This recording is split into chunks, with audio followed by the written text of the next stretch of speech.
நான் ஒரு பெரிய பிரசங்கியாரெலாம் கிடையாது. ஆண்டவர் என்ன சொல்கிறாரோ அந்த வார்த்தைகளை சொல்லிட்டு ஜெபம் பண்ணிட்டு போவேன். ஏன்னா நான் எந்த வேதாகம கல்லூரிக்கும் நான் போவதற்கான வாய்ப்பு எனக்கு கிடைக்கல. எங்கள் குடும்பமும் பயங்கரமான ஒரு இந்து குடும்பம்.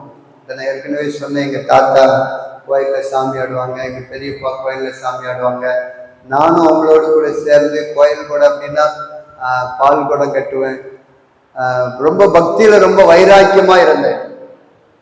எங்கள் தாத்தா கூட எப்போவுமே கோயிலில் இருப்பேன், பெரியப்பா கூட கோயிலில் இருப்பேன். இந்த பூஜை காரியத்துல எல்லாம் ரொம்ப மும்முரமாக இருப்பேன். அப்படிப்பட்ட என்ன ஆண்டவர் சந்தித்தார். சுகவீனப்பட்ட நேரத்தில், முடியாத சூழ்நிலையில் ஆண்டவர் என்னை சந்தித்து தொட்டு சுகமாக்கி ஊழியத்திற்கு அழைச்சிட்டார். அப்போ ஆண்டவர்கிட்ட கேட்கிற பொழுது, ஆண்டவரை நீங்கள் ஊழியத்துக்கு அழைச்சிட்டீங்க, நான் என்ன ஊழியம் செய்யணும்? அப்போ ஆண்டவர் சொன்னார், நான் உன்னை ஒரு கைப்பிரதியின் மூலமா சந்தித்தேன். ஏன்னா 2 பேர் கைப்பிரதி கொடுத்தாங்க. அதை நான் வாங்கி திரும்ப திரும்ப படித்தேன். 4 முறை 5 முறை அதை படிக்க படிக்க ஏசப்பா மேல எனக்கு ஒரு ஆழமான விசுவாசம் வந்துச்சு. அவரை நோக்கி கூப்பிட்டா எனக்கு சுகம் கிடைச்சிடும் அப்படிங்கிற அந்த விசுவாசம் வந்ததுனாலதான் ஏசப்பான்னு கூப்பிட்டேன்.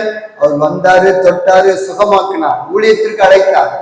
அதனால ஆண்டவர் சொன்னார், இந்த கைப்பிரதி மூலமாக நான் உன்னை சந்தித்தேன், அதனால நீ கைப்பிரதி ஊழியத்தை செய் அப்படின்னார். நானும் அந்த வார்த்தைக்கு கீழ்ப்படிஞ்சு கைப்பிரதி வாங்கிட்டு பஸ் ஸ்டாண்ட்ல நின்று கைப்பிரதி கொடுப்பேன். சாயந்தரத்துல ரயில்வே ஸ்டேஷனுக்கு போவேன், மருத்துவமனைக்கு போவேன், கிராமங்களுக்கு போவேன். எல்லா இடத்துலையும் போய் கைப்பிரதி ஊழியத்தை செய்வேன். இதுதான் என்னுடைய ஆரம்ப ஊழியம். எனக்கு பாட்டு பாட தெரியாது, பிரசங்கம் பண்ண தெரியாது, ஜெபம் பண்ண தெரியாது. ஆனா ஆண்டவர் ஊழியத்திற்கு அழைச்சிட்டார். அதனால ஊரா போய் கைப்பிரதியை கொடுப்பேன். இப்படி நான் கைப்பிரதியை கொடுத்துக்கிட்டு இருக்கும்போது ஒரு பாஸ்டர் என்கிட்ட பேசுறாங்க, ஐயா நீங்க எந்த ஊரு, என்ன, எங்க இருக்கிறீங்க அப்படின்னு எல்லா காரியத்தையும் விசாரிக்கும் போது நான் சொல்றேன், ஐயா நான் திருநெல்வேலியிலிருந்து வந்திருக்கிறேன். எங்க ஊர் இங்க இருந்து ஒரு 600 கிலோமீட்டரு. அங்கிருந்து இந்த பகுதிக்கு என்ன ஆண்டவர் ஊழியத்திற்காக போ அப்படின்னா வந்திருக்கிறேன் அப்படின்னு சொன்ன உடனே அவர் ரொம்ப சந்தோஷப்பட்டு, சரி ஐயா அப்படின்னா நீங்க இந்த ஞாயிற்றுக்கிழமை எங்க சபைக்கு பிரசங்கம் பண்ண வர முடியுமா அப்படின்னு கூப்பிட்டாங்க. அது வரைக்கும் நான் சபையில பிரசங்கம் பண்ணதே இல்லை. எப்படி பிரசங்கம் பண்ணணும்னு எனக்கு தெரியாது. அவங்க சொன்ன அந்த வார்த்தைக்கு நான் மறுப்பு சொல்லலை. உடனே அவங்கள்ட்ட சொன்னேன், நான் வரையா அப்படின்னு. சரின்னு அவங்க அட்ரஸ் எல்லாம் கொடுத்துட்டு போயிட்டாங்க. நான் வீட்டில் ஜெபம் பண்றேன், ஆண்டவரே பிரசங்கம் பண்ணணும், எப்படி பண்ணணும், எந்த ஒரு வெளிப்பாடும் எனக்கு கிடைக்கல. யோசிக்கிறேன், 1/2 மணி நேரம் 1 மணி நேரம் வேதத்துல இருந்து பேசுறாங்க, எப்படின்னு தெரியலையே, நான் பிரசங்கம் பண்ண வரேன்னு சொல்லிட்டேனே அப்படின்னு நான் ஜெபம் பண்ணிக்கிட்டே இருக்கிறேன். ஒண்ணுமே எனக்கு தெரியல.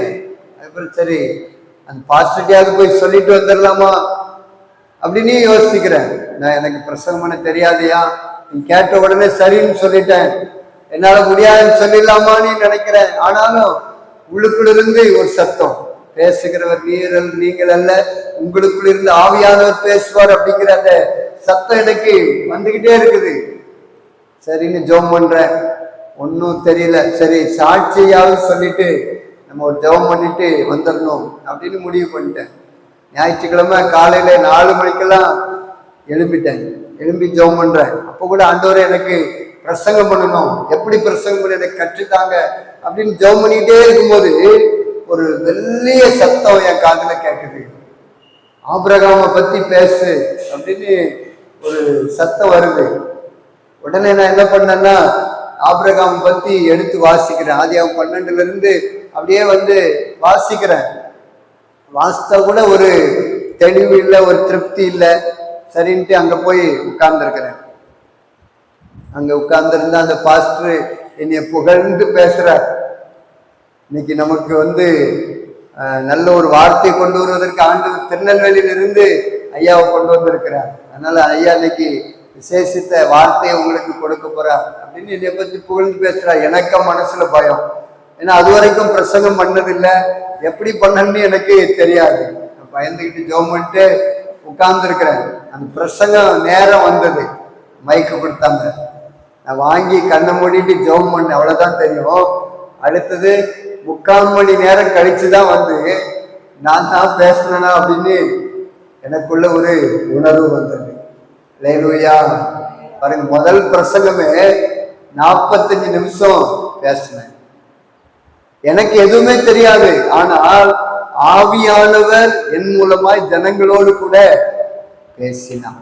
அன்னைக்கு நான் யோசித்தேன், நமக்கு ஒண்ணுமே தெரியாத, பைபிளை பத்தியே தெரியாத, ஆனா பாத்தீங்கன்னா ஆபிரகாமுடைய காரியங்களை ஆவியானவர் வெளிப்படுத்தினார். எல்லாரும் வந்து என்கிட்ட கை கொடுத்தாங்க, ஐயா நீங்க பேசுனது ரொம்ப பிரயோஜனமா இருந்து, ஆபிரகாம் பத்தி நிறைய காரியங்களை நாங்க தெரிந்து கொண்டோம் அப்படின்னு கை கொடுத்தினாங்க. நான் நினைச்சேன், பேசுனது நானா? எனக்கு எதுவுமே தெரியாது. எப்படி பூஜை பண்ணணும், எப்படி கொடை நடத்தணும் அப்படின்னு தான் தெரியும். ஆனா பைபிள் பத்தி எதுவுமே தெரியாது. ரட்சிக்கப்பட்ட முதல் வருஷம் பாருங்க, ஆண்டவர் பயன்படுத்தினார். அன்னையிலிருந்து இன்னைக்கு வரைக்கும் எங்க கூப்பிட்டாலும் சரி, நான் போய்கிட்டே இருக்கிறேன். அல்லேலூயா. ஜெபம் பண்ணுவேன், ஆண்டவர் என்ன வார்த்தை சொல்றாரோ அந்த வார்த்தையை நான் சொல்லிட்டு ஜெபம் பண்ணிட்டு போயிட்டே இருப்பேன். கடந்த வாரத்துல ஆந்திராவில் இருந்தேன். இன்னைக்கு ஆண்டவர் இங்க தமிழ்நாட்டுக்கு கொண்டு வந்திருக்கிறார். மறுபடியும் இன்னைக்கு நைட்டு கிளம்பி மறுபடியும் வேலூர். அப்படி எங்கெங்கெல்லாம் ஆண்டவர் அனுப்புறாரோ அங்கெல்லாம் நான் பிரயாணப்பட்டு கொண்டே இருக்கிறேன்.